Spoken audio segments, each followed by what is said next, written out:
달곡리, 모호한 경계가 꿈틀대는 마을, 둔갑여우와 새끼여 편. 먹을 게 많았던 저녁 식사. 산길을 따라 얼마나 내려갔을까? 내려가는 길 옆에 작은 초가집이 있었다. 전기가 안 들어오는지 어둑어둑하긴 했지만 낡았지만 기름을 태워서 빛을 내는 호롱불 같은 게 초가집 가운데에 걸려 있어서 근처로 가자 나름 밝았다. 굴뚝에는 연기가 나오고 창호지 안쪽의 방은 노랗게 빛을 내고 있었다. 친구가 엄마를 크게 불렀다. 엄마 나왔어? 옆쪽의 재래식 부엌에서 인기척이 있었다. 부엌에서 불을 때는지 연기도 살짝 흘러나오는 출구에서 젊은 여자가 나왔다. 그 젊은 여자는 아이고 우리 아들 왔네 하면서 밝게 웃으면서 아들을 맞이하며 아들을 품에 꼭 안아주었다. 참 행복해 보이는 엄마와 아들의 모습이었다. 가난했지만 행복하게 사는 그런 행복한 엄마와 아들의 모습. 어쨌든 그 친구는 산길에서 친구 만나서 놀다 왔다고 하면서 나를 엄마에게 소개시켜 주었다. 그 젊은 여자는 나를 보더니 밝게 웃으면서 나를 아는 척을 했다. 아랫마을 기와집에 이사온 선생님 아들이 아니냐? 저를 어떻게 아셨어요? 하고 물어보니 가끔 마을에 내려가리 있는데 그때 멀리서 몇 번 봤다고 했다. 그 친구의 엄마는 손가락이 굉장히 하얗고 길었다. 또 지금 생각해봤을 때 21, 22살 정도, 아무리 나이가 많이 봐도 30이 안 돼 보였다. 머리는 긴 생머리를 뒤로 묶어 단정했다. 보통 시골 아줌마는 꼬불꼬불한 파마머리를 하는데 그 친구의 엄마는 긴 생머리를 뒤로 묶고 있는 게 신기했다. 그리고 시골 아줌마 같지 않게 피부색이 하얘었다. 낮에 밭에 나가서 일하면 타기 마련인데 밭일을 안 하시나 이상하긴 했었다. 어쨌든 자기의 아들을 안아주고 나를 밝게 웃으면서 보더니 약간은 교태스러운 눈빛도 있었던 것 같았다. 어쨌든 남자들이 참 좋아할 것 같은 미소를 지으며 안으로 들어가서 같이 밥을 먹자고 했다. 안쪽의 빛 때문에 노란색으로 보이는 창호지가 달린 문을 여니 안쪽에 그렇게 넓지는 않지만 두 식구 정도는 넓게 살만한 방이 있었다. 방에 불을 떼서 그런지 따뜻했고 온돌 사이에 연기가 스며드는지 방 안에는 약간 연기 내음도 섞여 있었다. 방에는 작은 상이 차려져 있었는데 반찬도 꽤 많았다. 앉아서 밥을 먹기 시작했다. 신기했던 게 밥상도 나무상이었지만 젓가락도 숟가락도 그릇도 모두 나무로 만들었다. 보통 시골에는 밥그릇이나 숟가락, 젓가락은 노쇠로 만든 것을 쓰는데 나무로 만든 숟가락, 젓가락 그릇을 보니 굉장히 이색적이었다. 반찬도 신기했다. 김치 같았는데 배추로 만든 김치는 아니었고 풀인지 약초인지 부피가 있는 풀을 이용해서 김치를 만들었다. 먹어보니 향이 조금 강하긴 했지만 나름 맛있었다. 약간 갓김치 같은 맛이었다. 장조림도 있었는데 장에다가 보통은 고기를 넣어 먹는데 이 집은 조금 큰 애벌레 같은 것을 넣어서 장조림으로 해먹었다. 애벌레 먹어보니 짠맛에 고소한 육감이 씹히는 그런 맛이었다. 또 고기 반찬도 있었는데 털을 벗겨내긴 했는데 집에서 벗겨내서 그런지 완전히 깨끗하게 벗겨지지는 않아서 고기살에 털이 듬성듬성 붙어 있었다. 물어보니 산토끼 고기라고 했다. 이것도 볶음 형식으로 만들어서 먹어보니 나름 맛있어서 밥도 정말 많이 먹었다. 나머지 반찬은 난생 처음 보는 풀인지 약초인지를 참기름에 무친 반찬이었는데 참기름과 풀의 향이 섞여서 밥 반찬으로 정말 딱이었다. 나는 속으로 역시 오기를 잘했다고 생각했다. 친구의 엄마는 우리 집에서 유치원이 멀어서 우리 아들이 유치원에 많이 못 간다고? 우리 아들이 산에서만 살아서 친구가 별로 없으니까 친구나 말동무를 해달라고?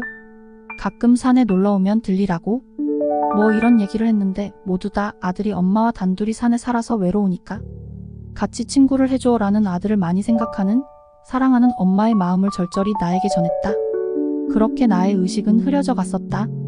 무슨 일이 있었는지도 모르겠다. 다시 눈을 떴을 때 그렇게 시간이 얼마나 흘렀을까? 나는 눈을 떴다. 초여름이라고는 하지만 저녁 산중은 한기가 서려 있어서 추웠다. 어두운 방에 나는 누워 있었다.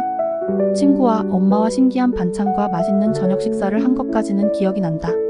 주위를 둘러보니 굉장히 오래 비워둔 집인지 쾌쾌한 집이 썩은 냄새와 어지럽게 널브러진 쓰레기 더미 사이에 풀벌레가 기어다니는 폐가 사이에 나는 누워 있었다. 분명히 불을 떼서 따뜻한 방과 오래됐지만 깨끗하게 정리된 방은 온데간데 없고 여러가지 반찬과 따뜻한 밥이 있었던 밥상도 온데간데 없었다. 나는 놀래서 벌떡 일어나 방 밖으로 나왔다.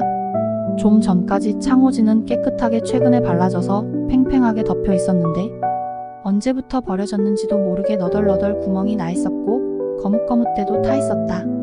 문고리도 녹이 슬어서 손에 녹이 다 묻어 있었다. 마당으로 나와서 보니 정말 다 쓰러져 가는 폐가였고 방금 전까지 굴뚝의 연기도 따뜻한 사람의 온기도 온데간데 없었다. 나는 갑자기 겁이 나서 뛰쳐나왔다. 밤길을 따라 산길을 따라 정신없이 뛰었다.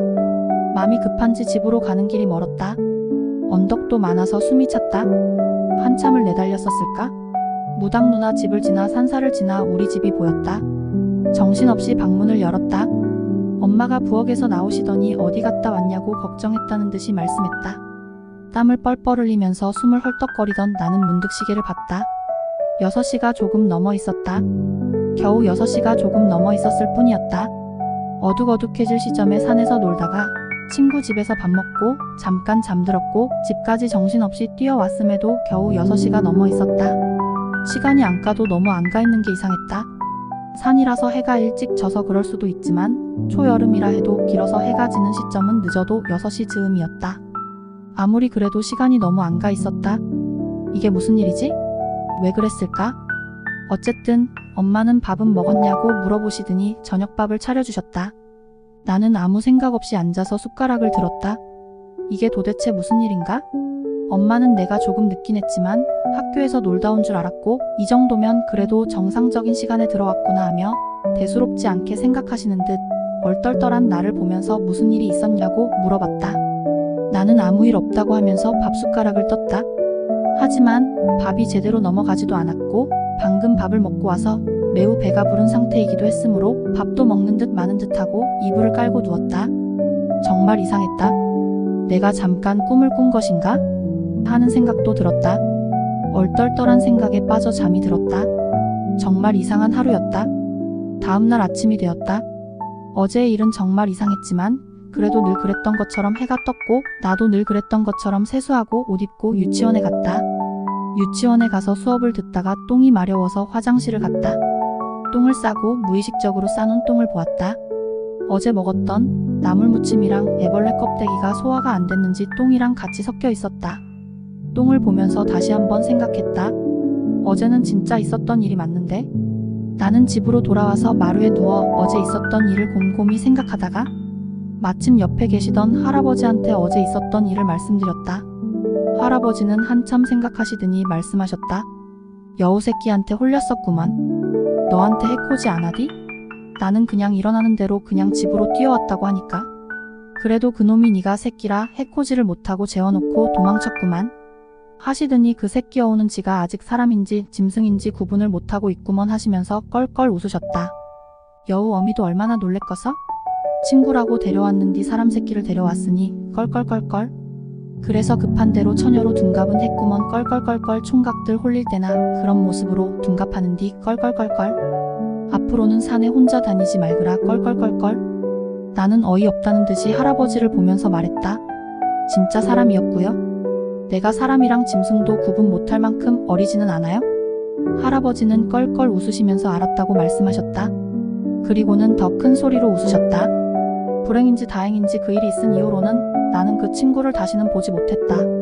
지금도 이 상황에 대해서 정확히 이해는 가지 않는다. 그 친구와 친구의 엄마가 둔갑한 여우였는지도 모르겠다.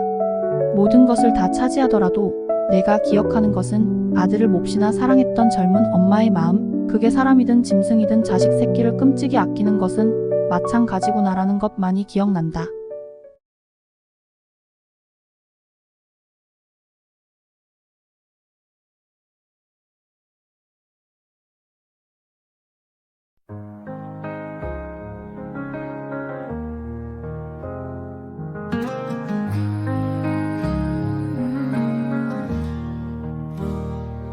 고요한 밤 숲속에 달빛 내려앉고 한 마리 여우어미 새끼 품에 안고 숨어서 지키는 그 작은 몸짓들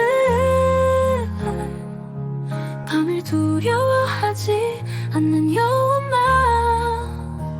여우엄마의 눈빛엔 수많은 별들이 길을 밝혀줄게 내 새끼 안심해 아무리 험한 길이라도 너의 발걸음을 지켜줄게 걱정 말고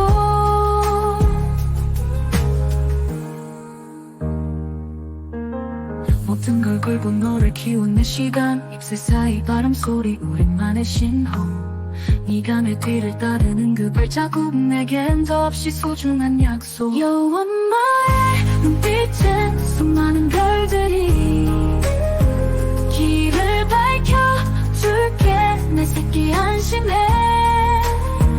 아무리 험한 길이라도 너의 발걸음을 지켜줄게 걱정 말고